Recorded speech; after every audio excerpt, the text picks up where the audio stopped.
শীতের সকালে রুটি কিংবা পরোটার সাথে গরম গরম ফুলকপি ভাজি কিন্তু দারুণ মানিয়ে যায়। ফুলকপি একটি শীতকালীন সবজি হলেও এখন কিন্তু দেশে কিংবা বিদেশে সারা বছর জুড়ে আমরা ফুলকপিটা হাতের কাছে পেয়ে থাকি। অত্যন্ত পুষ্টিগুণ সম্পন্ন এই ফুলকপি ভাজি আমরা অনেকেই আছি যারা গন্ধের কারণে খেতে পছন্দ করি না। যারা গন্ধের কারণে ফুলকপি ভাজি খেতে পছন্দ করি না, আমার আজকের এই রেসিপিটি তাদের জন্যই। ফুলকপির সাথে মাত্র একটি সবজি দিয়ে ফুলকপির স্বাদ কিন্তু বহুগুণ বাড়িয়ে দেওয়া যায়, আর সেটি হলো ক্যাপসিকাম। এখানে আমি একটি বড় সাইজের ক্যাপসিকাম নিয়ে নিয়েছি। ক্যাপসিকামটি মাঝখান দিয়ে কেটে আপনাদের ইচ্ছা মতো সাইজ করে নেবেন। এই ভাজিটা করতে আমি কয়েকটি সিম নিয়ে নিয়েছি, আপনারা চাইলে সিম বাদ দিতে পারেন।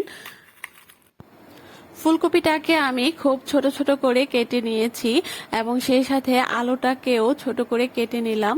এগুলো কেটে আমি ধুয়ে নিয়েছি। এখানে ক্যাপসিকাম এবং সিমকে একই সাইজের করে ফুলকপির সাথে যাতে মানিয়ে যায়, যেন খুব বেশি বড় না আবার খুব বেশি ছোট না, এরকম সাইজের করে কেটে নিলাম। এখানে নিয়ে নিয়েছি আস্ত জিরা। আস্ত জিরা এখানে আমি তেলে ইউজ করব। আছে এখানে ধনে গুঁড়ো, হলুদের গুঁড়ো, লবণ, কাঁচামরিচ ফালি করে কেটে নিয়েছি, আর এখানে দুটি বড় পেঁয়াজ কুচি করে কেটে নিয়েছি। তো চলুন রান্না শুরু করা যাক। চুলায় একটি প্যানের মধ্যে আমি 2 টেবিল চামচ পরিমাণ তেল দিয়ে দিলাম, আর এরপরে দিয়ে দিব পেঁয়াজ কুচি। পেঁয়াজটা হালকা বাদামি বর্ণের হয়ে আসলে এতে আমি দিয়ে দিব ক্যাপসিকামগুলো। ক্যাপসিকামগুলো কিন্তু এই পর্যায়ে দিতে হবে। অন্য ফুলকপি, সিম এগুলো দেওয়ার আগে ক্যাপসিকামটা হালকা করে ভেজে নিতে হবে। এতে করে হবে কি, ক্যাপসিকাম থেকে যে সুঘ্রাণটা বের হবে পুরো ভাজিতে সেই ক্যাপসিকামের সুঘ্রাণটা থাকবে, আর ফুলকপির গন্ধটা যে এক্সট্রা একটা গন্ধ পাওয়া যায়, এই গন্ধটা পরবর্তীতে ভাজিতে আর থাকবে না। একটা কথা আছে না, ডেগেরও ভেতরে চালে ডালে খিচুড়ি। ডেগের ভিতরে চাল ডাল সব মশলাপাতি একসাথে দিলে খিচুড়ি কিন্তু হবে ঠিকই, কিন্তু স্টেপ বাই স্টেপ খিচুড়ি রান্না করলে খিচুড়ির যে একটা সুঘ্রাণ পাওয়া যায়, একসাথে দিলে কিন্তু সেই সুঘ্রাণটা পাওয়া যায় না। রান্নার ক্ষেত্রেও ঠিক তাই, সবাই কিন্তু রান্না করতে পারে, কিন্তু স্টেপ বাই স্টেপ একটার পর একটা দিলে যে রান্নার যে একটা টেস্ট আসে, সবকিছু একসাথে দিলে কিন্তু ওই টেস্টটা আর পাওয়া যায় না। তো ক্যাপসিকামটা হালকা করে ভেজে নিচ্ছি যতক্ষণ পর্যন্ত না ক্যাপসিকামের সুঘ্রাণটা আপনার নাকে লাগছে, ততক্ষণ পর্যন্ত এটা ভেজে নিতে হবে। আবার খুব বেশি ভাজতে ভাজতে এটাকে নরম করে ফেলা যাবে না, কারণ আমরা এখনো ফুলকপি ইউজ করিনি। এটা মোটামুটি 2 মিনিট ভাজলেই হবে। 2 মিনিট ভাজার পরে আমি ফুলকপি, সিম, আলু এগুলো দিয়ে দিচ্ছি।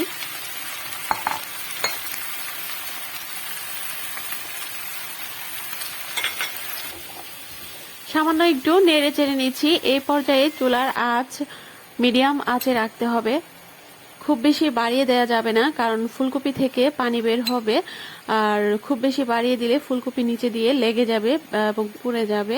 এখানে দিয়ে দিলাম 1 চা চামচ পরিমাণের লবণ, আপনারা পরিমাণ মতন লবণ দিয়ে দিবেন। আর এখানে দিয়ে দিচ্ছি 1 চা চামচ হলুদ গুঁড়ো এবং 1 চা চামচ ধনে গুঁড়ো।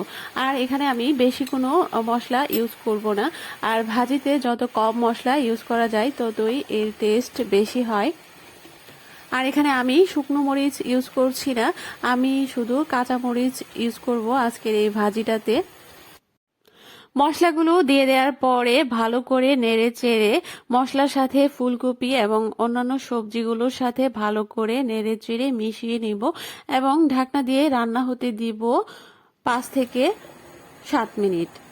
এই পর্যায়ে আমি কিন্তু কোনো পানি ইউজ করিনি, কারণ এখানে সবজি থেকে পানি বের হবে, আর অল্প আঁচে রান্না হতে দিব। এখানে কোনোভাবেই চুলার আঁচ বাড়িয়ে দেওয়া যাবে না। প্রায় 7 মিনিট পরে ঢাকনা উঠিয়ে এই যে দেখতেই পাচ্ছেন, এখানে কিন্তু যথেষ্ট পরিমাণে ফুলকপি থেকে, সিম থেকে পানি বের হয়েছে, আর এই পানিটা দিয়েই পুরো রান্নাটা শেষ হবে। ফুলকপিও সিদ্ধ হবে এবং আলুও সিদ্ধ হয়ে যাবে। এখানে কোনো এক্সট্রা পানি ইউজ করার দরকার নেই, আর চুলার আঁচ কিন্তু অবশ্যই মিডিয়াম আঁচে রাখতে হবে। তো আমি আবারও নেড়ে চেড়ে ঢাকনা দিয়ে সিদ্ধ হতে দিয়েছি, আর প্রায় আরও 5 মিনিট পরে এই হচ্ছে পানিটা কিছুটা শুকিয়ে আসছে দেখা যাচ্ছে। তো আমি এই পর্যায়ে আবারও একটু নেড়ে চেড়ে দিচ্ছি।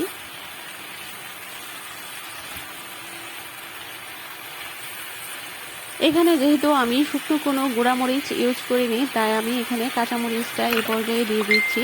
যারা ঝাল খেতে পছন্দ করেন না তারা কাঁচামরিচটা উঠানোর কিছু আগ মুহূর্তে দিলেই হবে। আমি এখানে মাঝামাঝি পর্যায়ে দিয়ে দিচ্ছি। আর ফুলকপি, আলু এগুলো প্রায় সেদ্ধ হয়ে যাচ্ছে। তো এখন আমি একটু নেড়ে চেড়ে দিয়ে আবারও ঢাকনা দিয়ে রান্না হতে দিব আরও 5 মিনিট।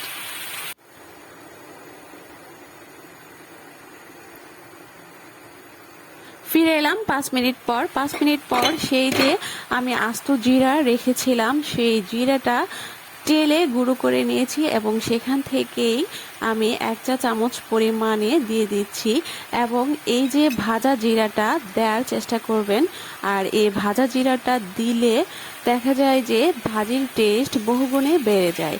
আর এই ভাজিটা কিন্তু গরম গরম ভাতের সাথে রুটি অথবা পরোটার সাথে সকালের নাস্তায় কিন্তু দারুণ মানিয়ে যায়।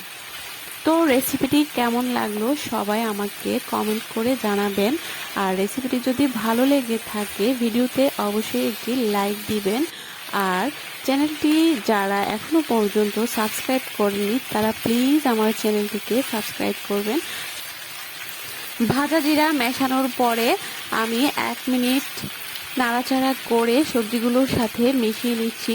ভাজিটা দেখে নিশ্চয়ই বুঝতে পারছেন কালারটা যেমন সুন্দর আসছে, খেতেও কিন্তু দারুণ হয়েছে। তো রেসিপিটি সবাই একবার হলেও ট্রাই করবেন। আর পরবর্তী রেসিপি পেতে অবশ্যই চ্যানেলটিকে সাবস্ক্রাইব করবেন।